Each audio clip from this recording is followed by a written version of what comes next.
কলকাতার কসবা ল কলেজে এক ছাত্রীকে ধর্ষণের ঘটনায় উঠে আসছে একের পর এক চাঞ্চল্যকর তথ্য। এই ঘটনায় মূল অভিযুক্তদের নাম এখন পরিচিত: মনোজিৎ মিশ্র, প্রমিত মুখোপাধ্যায় এবং জাহেব আহমেদ। তবে এখন প্রশ্নের মুখে পড়েছে জাহেব আহমেদ নামটি, কারণ শুধুমাত্র এই ঘটনায় তার ভূমিকা নয়, তার কলেজে ভর্তির পদ্ধতি নিয়েও উঠছে গুরুতর অভিযোগ। নির্যাতিতার অভিযোগ অনুযায়ী কলেজের ভিতরের গার্ডরুমে তাকে আটকে রেখে ধর্ষণ করা হয়। অভিযুক্তরা শুধু ধর্ষণ করেনি, তারা তৈরি করেছিল একটা গোটা পরিকল্পনা, যেখানে ধর্ষণের পরেও তারা মেয়েটিকে মেরে ফেলেনি, কারণ তারা চায়নি মেরে ফেলতে, তারা চেয়েছিল বাঁচিয়েই রাখতে, যাতে পরবর্তীকালে তাকে যখন ইচ্ছা হবে তখন ব্যবহার করতে পারে, একটা জীবন্ত পুতুলের মতো। আর সেই কারণেই পুরো ঘটনাটি রেকর্ড করা হয় মোবাইলে। হ্যাঁ, নির্যাতিতার বয়ান অনুযায়ী ধর্ষণের সময় 2টি ভিডিও রেকর্ড করা হয় এবং ওরা চেয়েছিল ভিডিওটি দিয়ে মেয়েটিকে ভয় দেখিয়ে চুপ করিয়ে রাখতে, ভিডিও দেখিয়ে ব্ল্যাকমেল করে মেয়েটিকে তাদের কথা মতো ব্যবহার করতে, এমনকি ভবিষ্যতে আবারও শারীরিক সম্পর্কে বাধ্য করতে। শুধু একবার নয়, বারবার। মেয়েটিকে তাদের হাতের পুতুল তৈরি করে রাখতে চেয়েছিল, খুব ভালোভাবে প্ল্যান করা হয়েছিল, তাই তাকে হত্যা না করে ভিডিও করে রাখা হয় ফোনে। এই মেয়েটি প্রথম না, এদের বিরুদ্ধে অভিযোগ এর আগেও তারা বহু মেয়েকে ব্যবহার করেছে। তাদের ধারণা ছিল মেয়েটি মুখ খুলবে না, কেননা মেয়েটির সম্মান তাদের হাতে বন্দি। ওরা ভেবেছিল ও তো ভয় পেয়েছে, ও কোথাও যাবে না, এটাই ছিল তাদের গেম প্ল্যান। কিন্তু ইতিহাসে অনেক সময় দেখা গেছে, যাকে সবাই দুর্বল ভেবেছে সেও আগুন হয়ে জ্বলে উঠেছে। এই মেয়েটিও মুখ খুলেছে, সাহস করে অভিযোগ করেছে, সাথে সাথেই গ্রেপ্তার হয় এই 3 অভিযুক্ত। আর তারপরই শুরু হয়েছে এক অদ্ভুত রক্ষা অভিযান। এই অভিযোগে গ্রেপ্তার 3 জনেই, কিন্তু একজনকে বাঁচানোর জন্য উঠে পড়ে লেগেছে এক অদৃশ্য প্রভাবশালী গোষ্ঠী। সেই একজন হলো জাহেব আহমেদ।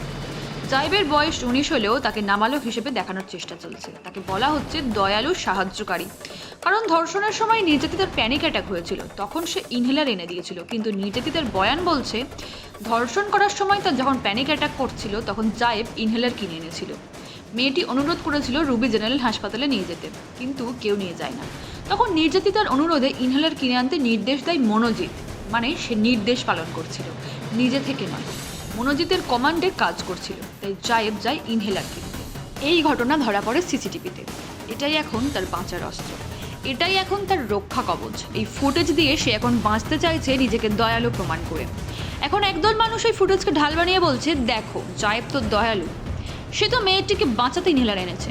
সেই মানুষদের উদ্দেশ্যে বলি, এটা যদি দয়া হয় তাহলে গণধর্ষণ কি প্রেম? প্রথম থেকে যে ভিডিও রেকর্ড করছিল, যে মনোজিতের নির্দেশে কাজ করছিল, সে কি দয়ালু নাকি ওয়েল ট্রেন্ড কোলাবোরেটর? আর এখন এই ইনহেলার কেনা হয়ে উঠেছে মানবতার প্রমাণ। আবার কেউ বলবে সে তো শুধু ধর্ষণের ভিডিও করেছে, ধর্ষণ তো করেনি, বা সে তো ঘরে ঢুকেছিল কিন্তু কিছুই তো করেনি। প্রশ্ন হচ্ছে, তাহলে সে বেরিয়ে এসে পুলিশকে জানালো না কেন? সে প্রতিবাদ করলো না কেন? সে বাধা দিল না কেন? জাহেবের ইনহেলার কেনা ফুটেজ এখন যত্ন করে রাখা হয়েছে, কারণ যখন আইনের খেলা শুরু হবে তখন এই ফুটেজ তাকে বাঁচাবে। এটাই হবে তার ঢাল, তার সাফাই। কিন্তু যে ছেলেটি চুপচাপ নির্দেশ মেনে কাজ করলো, সেই ছেলেটি যদি দয়ালু হতো তাহলে এই ঘটনাটা ঘটতো না। তখনই সে প্রতিবাদ করত, মেয়েটিকে ওই পরিস্থিতি থেকে উদ্ধার করে বাইরে নিয়ে আসতো, থানায় যেত। কিন্তু সে কিছুই করেনি। সেদিন যা ঘটেছিল তা ছিল একটি ঠান্ডা মাথার পরিকল্পনা। কখন ধর্ষণ হবে, কোথায় হবে, কিভাবে হবে, সব কিছু। আর এই পরিকল্পনার পিছনে শুধুই কি 3 জন ছেলে? অভিযোগ উঠছে তাদের পিছনে আছে একটা শক্তিশালী নেটওয়ার্ক, একটা এমন সংগঠন যারা নিজের মতাদর্শ অনুযায়ী কাজ করে, যাদের কাছে হিন্দু মেয়েরা শুধু টার্গেট। তাদের লক্ষ্যই হলো এই মেয়েদের ভয় দেখিয়ে আজীবন যৌন কৃতদাসী করে রাখা।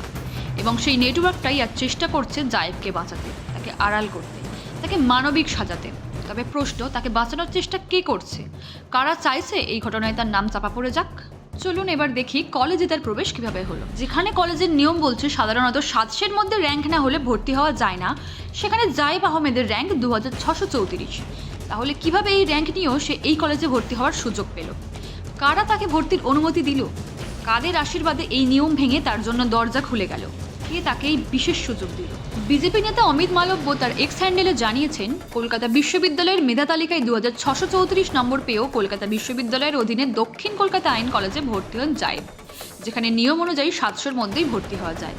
এদিকে অনেক ভালো নাম্বার পাওয়া মেধাবী এবং আইন মেনে চলা ছাত্রদের ভর্তি থেকে বঞ্চিত করা হয়েছে।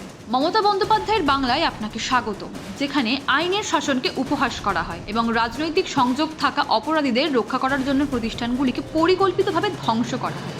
এই মর্যাদাপূর্ণ আইন কলেজে জাহেব আহমেদকে কে আসন দিয়েছে? কে তাকে রক্ষা করছে? আমরা উত্তর দাবি করি, একটা অদৃশ্য গোষ্ঠী যাদের টাকা আছে, প্রভাব আছে এবং আছে একটি নির্দিষ্ট ধর্মীয় এজেন্ডা। তাদের টার্গেট হিন্দু মেয়েরা। তাদের হাতিয়ার ভয়, ধর্ষণ, ভিডিও আর ব্ল্যাকমেইল। তাদের লক্ষ্য এই মেয়েদের যৌন দাসীতে পরিণত করা। তবে প্রশ্ন এখানেই, জাহিদ আহমেদ কে? কার ছত্রছায়ায় সেই র্যাঙ্ক নিয়েও ভর্তির সুযোগ পায়? কারা তাকে বাঁচাতে এত মরিয়া? একটা মেয়েকে ধর্ষণের পর ব্ল্যাকমেইল করার ছক বানানো ছেলেটি শুধু কি একটা ছাত্র?